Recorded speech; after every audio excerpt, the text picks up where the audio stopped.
I have this nagging feeling. I have felt it for as long as I remember. Seldom I have been able to articulate this feeling into thoughts, so I could understand why I have this feeling, let alone explaining this feeling to others. The only thing I could make out of this feeling was, something is wrong.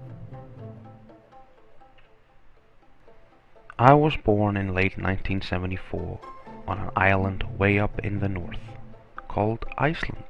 In my childhood, I was given an image of the world that was being fixed after the horrific times of World War II, with the leadership of the UN and the USA. At the time of my birth, Iceland was an independent nation with its own fishing industry. My mom and dad and my older sister lived and worked in that industry. By the year 2000, this industry was almost gone. The quota regulations made sure that the right to fish ended up in the hands of a very few people, who then sold this right to foreign companies for an incredible amount of money. The right to fish, I would think that is my birthright. Today the industry is dead, just like with the car and steel industry in the US and Europe. Why is it in the West most industry is going away? After the Cold War, everything looked like we were going to have peace in our world along with the freedoms we have. Freedoms our earlier generations fought for. We were free. I believed this. I loved it. I was gonna have fun. And we had fun for about a decade. Then one day happened. Holy fuck! Oh my god! Oh my god! I was shocked, just like everyone else on this planet. I was angry seeing almost 3,000 people being killed. I saw it again and again, because the media had nothing else to talk about for the weeks in the aftermath. I got hypnotized. I felt hate and more hate. Hate towards those they told me again and again who were responsible. Bin Laden and those terrorists in a faraway land. I said, let's just drop the bomb on those fuckers. I was thinking like this for 4 years. In the meantime, I moved to Denmark, a nation with many immigrants from the Middle East. I learned that the image I had been given on the Muslim community was a lie. The image I had was created from the mainstream media, which was my only source of information at the time. Then in 2005, I got a connection to the internet, my first computer in 5 years. I started searching for information connected to the date 9/11. What I found was completely different than what I learned from the mainstream media. Many questions I heard for the first time, questions that I could not create on my own just by reading the morning newspaper or watching the nightly news. Questions like, where was NORAD on this day? Where is the airplane at the Pentagon? Why is the hole in the Pentagon smaller than the airplane? Why did the towers fall in freefall speed? Why did Building 7 collapse? The list is long. With all the evidence I had seen on the 9/11 incident that broke down the official story in so many ways, I started to believe my nagging feeling. There's definitely something wrong. I started to question everything. I asked myself, if this 9/11 event is a conspiracy, what else is being hidden? What other events or situations could be manipulated? What if our whole society is there to serve the few? My nagging feeling said yes. J. Edgar Hoover said, the individual is handicapped by coming face to face with a conspiracy so monstrous he cannot believe it exists. The American mind simply has not come to a realization of the evil which has been introduced into our midst. So I asked myself, what in our society has full power over my actions? I found one thing that has way too much power over my actions. A power that decides if I can make a feature-length film or not.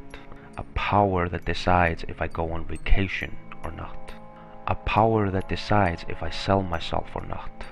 A power that decides if I have a home or not.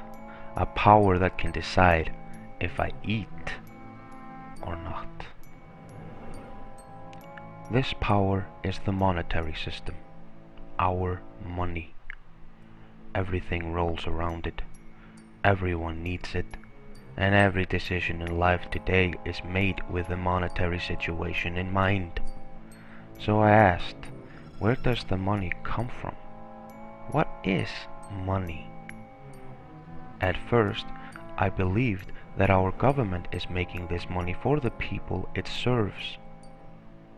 I was wrong. Then we have the money.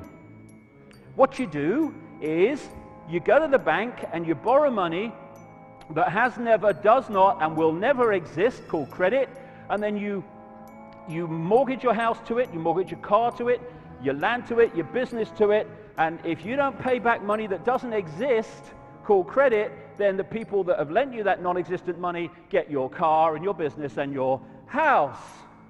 Yes, that makes sense. And this money scam, where they get us into debt by borrowing money that has never, does not, will never exist, is in the very DNA of society. It controls choice, controls maneuverability, or if we allow it to, controls society. And who controls money? Controls society. Who controls money? A tiny few people, as we'll see. But you don't want to talk about that. Hey, honey, quick, on the Jerry Springer show, this man's gonna hit his girlfriend. Quick, quick. Watch this. Shut up. For a long time, we have had two sets of laws. The law of the land and the law of the water. The law of the land is the law of any land, and they are different between different places. You can do certain things in Denmark that you cannot do in Russia, and vice versa. The law of the water is called Maritime Admiralty Law. These laws are above any law of any land. These laws came about centuries ago when ships sailed the seas with all sorts of goods between different places. When our monetary system started to become worldwide, Maritime Admiralty Law became the law of banking. They are also the laws of churches and courts. When you stand inside a bank, the laws you know in your land no longer apply. There are different laws for you when you stand in a bank or when you stand outside of it. You can see in many banks and courts the maritime flag of the nation it is in. Maritime flags of nations on ships are there to tell what laws apply to that ship. Same with the bank. In the US, the maritime flag is almost the same flag as the US flag. The only difference is that this flag has a golden border.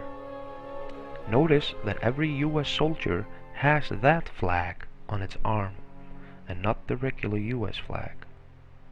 This should tell you who those soldiers are really working for. The world of admiralty it's a concept and it's a philosophy. There's two kinds of law in the world. There's civil law and there's the law of water and money. Well, we have our common law system where collective groups of people come together and they agree to follow particular behavioral patterns. However, the banking system, or the banksters or gangsters or whatever you want to call them, have collectively, through thousands of years, have set up a situation where they can manipulate people to superimpose a legal system that is not based entirely on law, it's based on commerce. And so this artificial let's pretend construct has basically been superimposed over our law of our land. I learned the rules of modern banking. It is called fractional reserve banking system. Every bank in the world only has to have a fraction of the amount that the bank has in store to loan out to other people. That is, a bank can loan out to you $100 when it only has $10 in store. And those $10 is other people's money that they keep in their computer vaults. Today we live with fiat money. What does fiat money mean? A currency that a government has declared to be legal tender, despite the fact that it has no real value and is not backed by any reserves. Historically, most currencies were based on physical commodities such as gold or silver, but fiat money is solely based on faith. Money as religion. This money is printed by private organizations all over the world and loaned to governments with interests. These interests are the debt of most nations today. This made me think. Money is the main brainwash tool. Mayor Rothschild said, "Give me control of a nation's money, and I care not who makes the laws." The Federal Reserve, the central bank of the USA, is not federal. It is a privately owned company set up in England, which nobody knows who owns. Nor does it have any reserves. Woodrow Wilson was the US president that signed into law the Federal Reserve Act in 1913, something he regretted later in his life. Woodrow Wilson said on his deathbed, "I am a most unhappy man. I have unwittingly ruined my country. A great industrial nation is controlled by its system of credit. Our system of credit is concentrated. The growth of the nation, therefore, and all our activities are in the hands of a few men. We have come to be one of the worst ruled, one of the most completely controlled and dominated governments in the civilized world. No longer a government by free opinion, no longer a government by conviction and the vote of the majority, but a government by the opinion and duress of a small group of dominant men." We are told that America is the land of laws, a nation built on laws. In point of fact, nothing could be further from the truth. America is run by people who are lawless. We have no law in America, and understand that. The law is whatever the powers that be in power happen to say it is today. Whatever they say it is, that's what the law is today.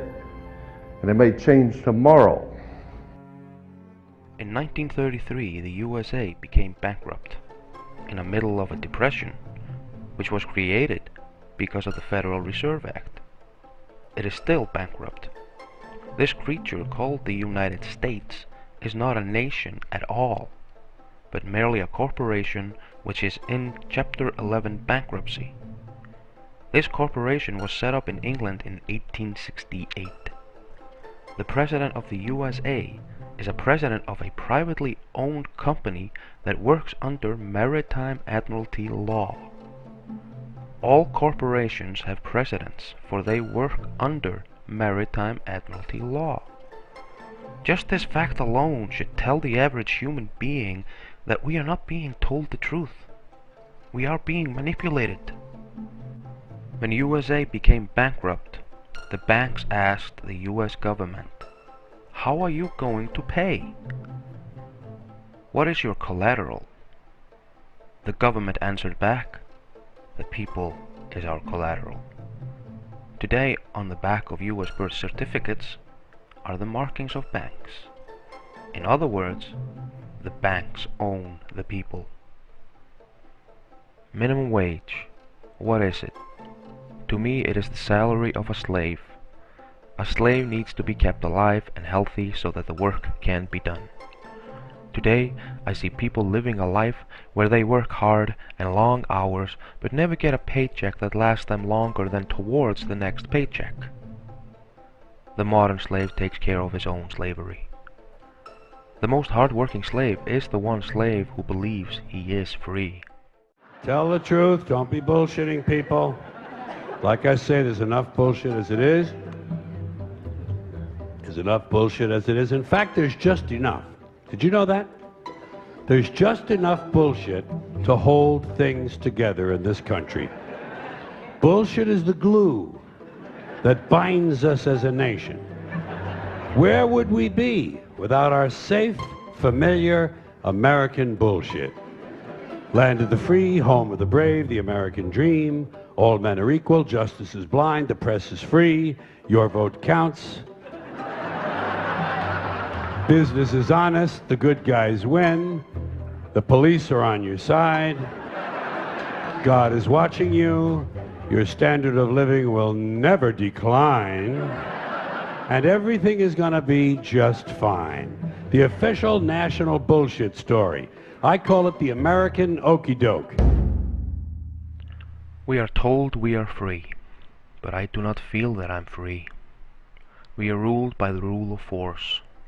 Just look at what happens when you do not comply to your government, when you don't pay your taxes. Why do we keep playing the game? I mean, would you play Monopoly with other people when the banker is always cheating? That is what we do in real life. Why do we accept it? The whole court system, our whole monetary system, is based on ancient esoteric principles. Your body's energy, it's a vessel. Your body's a vessel. You have blood vessels, etc. And you're traveling on the seas of commerce. Not really, because we're on land, but they superimpose the world of admiralty on us. And anyone can verify this because the Navy has surveyed all the land in the continental United States. And there's brass cap high water marks in all the local towns and counties. So they've, in a let's pretend game, they said we're underwater right now. That's why they have jurisdiction of admiralty. And it's, unless you rebut that presumption of jurisdiction or the admiralty realm, it shall reign supreme. This monetary system is the direct cause for about 20,000 people dying every day from hunger. 20,000 people! Why? Well, today, our world is home to 6.7 billion people. Humans currently consume 20% more natural resources than the Earth can produce. The West comprises only 10% of the world populations, but consumes 50% of the world resources we produce, and we release 80% of the world pollutants. Just this tells me how it can be that so many people suffer. My lifestyle is a cause for this suffering, and if only people in my society would allow themselves to feel the pain of this suffering and understand our connection to it, then we would no longer accept the pain caused by our lifestyle. War, poverty, corruption, hunger, misery, human suffering will not change in a monetary system. That is, there'll be very little significant change. It's going to take the redesign of our culture, our values, and it has to be related to the carrying capacity of the earth, not some human opinion or some politician's notions of the way the world ought to be, or some religious notions of the conduct of human affairs. In East Germany, before the Berlin Wall fell, the idea was that everyone should hold a job, even though there weren't enough jobs for the people. One man worked at the crossroad controlling the streetlights. All day he sat there turning lights from red to green and back to red again. All day. When the workday ended, he stood up, pressed the automatic button, and went home. what a waste. It's not politicians that can solve problems. They have no technical capabilities. They don't know how to solve problems. Even if they were sincere, they don't know how to solve problems. It's the technicians that produce the desalination plants. It's the technicians that give you electricity, that give you motor vehicles, that heat your house and cool it in the summertime. It's technology that solves problems, not politics. Politics cannot solve problems because they're not trained to do so. Technology is exactly the reason for Iceland's economy crashing in 2008. The fishing industry died the same day the fishing trawler fleet was replaced by fishing freeze trawlers in the 80s. Before that, the industry was kept alive because the trawlers fished around Iceland and brought the fish back to land to be worked on by people, packaging and freezing the product. The freezing trawlers made it possible to work the fish and freeze it on board with machines, making the industry on land obsolete. This of course should have freed most Icelanders from the repetitive jobs and give everyone a comfortable life. But because of the quota regulations, the right to fish is in the hands of the few, keeping the populations in heavy debt to the bankers. Today, Iceland is in the process of losing its independence to the EU. And the question that's raised by politicians is, how much will a project cost? The question is not how much will it cost. Do we have the resources? And we have the resources today to house everyone, build hospitals all over the world, build schools all over the world, the finest equipment and labs for teaching and doing medical research. So you see, we have all that, but we're in a monetary system. And in a monetary system, there's profit. A monetary system is a slave system. The money is the incentive for people to misuse their power. Many problems of this world derive from the money. Prostitution, theft, poaching, human trafficking, drug trafficking, politicians. It is very easy through money to exclude an individual from taking part in anything. So, what is the answer? Shit, hell that I know. I'm just seeing the problem. And the problem is a monumental one. And I think it will not be solved while we hold on to the ideas of possessions we have had created around us. But then I get reminded by this quote by Arthur Schopenhauer. All truth passes through 3 stages.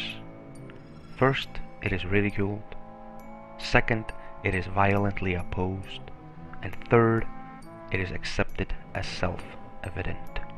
And in fact, I had a vision of a way we could have no enemies ever again, if you're interested in this. Anybody interested in hearing this? It's kind of an interesting theory, and all we have to do is make one decisive act, and we can rid the world of all our enemies at once. Here's what we do. You know all that money we spend on nuclear weapons and defense every year? Trillions of dollars. Instead, if we spent that money feeding and clothing the poor of the world, which it would pay for many times over, not one human being excluded, not one, we could as one race explore outer space together in peace forever. Thank you very much. You're great.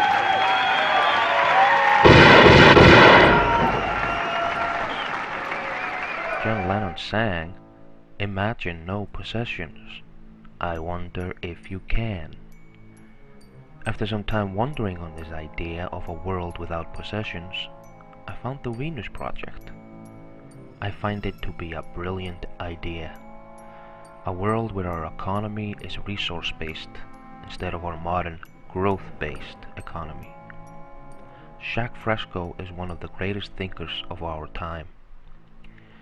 He believes that technology can save us from this madness. I suggest you Google and study it. Already today, technology is taking away jobs, and when a machine takes my job in this growth-based economy, how can I support myself?